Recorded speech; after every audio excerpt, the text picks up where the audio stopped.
Hi there! In this video, I'm going to show you how I use my bread machine to make sourdough dough.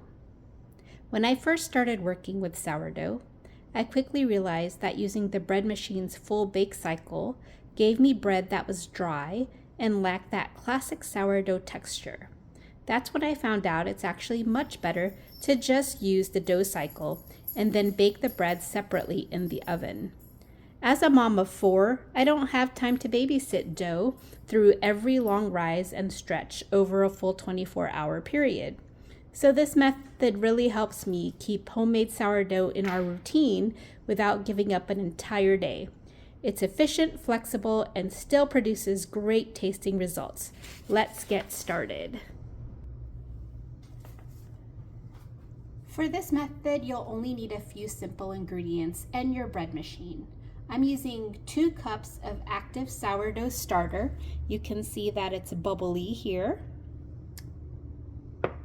And I'm using 5 tablespoons of water, 2.5 cups of bread flour, 1.5 teaspoons of salt, 1.5 teaspoons of sugar, and 1 tablespoon of olive oil. You'll also want a spatula or a spoon, a measuring cup, and if you want, a digital scale if you're measuring by weight. Make sure that your sourdough starter is bubbly and recently fed. It should be at its peak or just past it. And of course, you'll need a bread machine with a dough cycle. I've found that almost any machine will work as long as it doesn't bake the dough. You want to stop it before that final bake phase. You want to start by adding your wet ingredients first.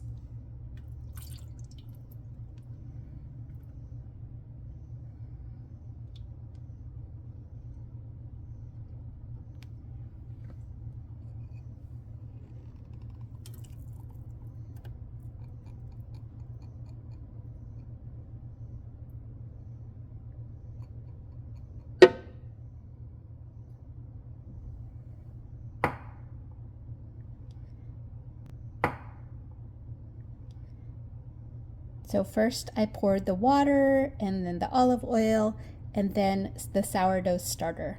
Next I'm going to add the flour,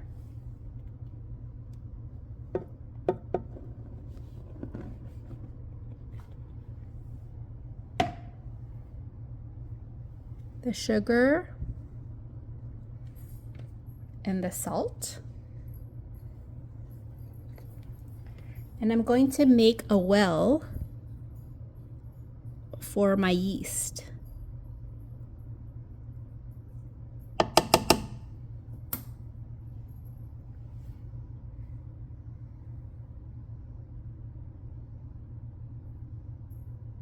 It's important to layer it in this order so the salt doesn't deactivate the starter too early. And if your machine recommends a different order, follow that. But for most machines, wet on the bottom and dry on top works best. Make sure to scrape the sides gently so nothing sticks, especially the sticky starter. Once everything is added, you're going to close the lid and select the dough cycle. I chose a customized dough riser, and the typical cycle will knead the dough for about 20 to 30 minutes and let it rest or rise for an hour or so, depending on your machine. I am doing 2 rises, so the first one will be for an hour and the second one will also be for another hour. But that's going to depend on your machine. And remember, you're not baking it in the machine. You're just letting it do the hard part for you. And this is where it saves me tons of time. I can walk away and focus on what the kids need while the machine takes care of the mixing and kneading. Within the kneading process, you want to make sure that you open the lid and check your dough. It should be smooth, or in this case, together, so you can kind of check on it by touching it with your clean hands and fingers. If it's too wet and sticky, you can add a little more flour, a spoonful at a time. If it's dry or stiff, you can add a tablespoon of water, which I am actually going to do at this time because it does feel a little bit dry. Every starter absorbs moisture differently, so don't be afraid to make minor adjustments here. This check-in is key to getting a good final dough. The other thing that I'm going to add is a 1/4 cup of olive oil.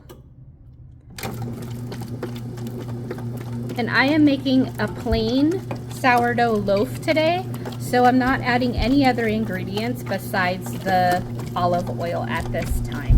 When the dough cycle finishes, you will remove the dough and transfer it to a lightly oiled bowl for bulk fermentation. Then you can continue with your normal sourdough routine. You can see that the dough has doubled in size. I'm going to place it in my bowl for the next rising to complete. What you'll do is you'll let it rise until it doubles, shape it, and then proof it before baking in your oven or your Dutch oven. This method gives me the best of both worlds, the structure and flavor of sourdough with a much simpler process. And best of all, I can still keep up with my family's busy schedule.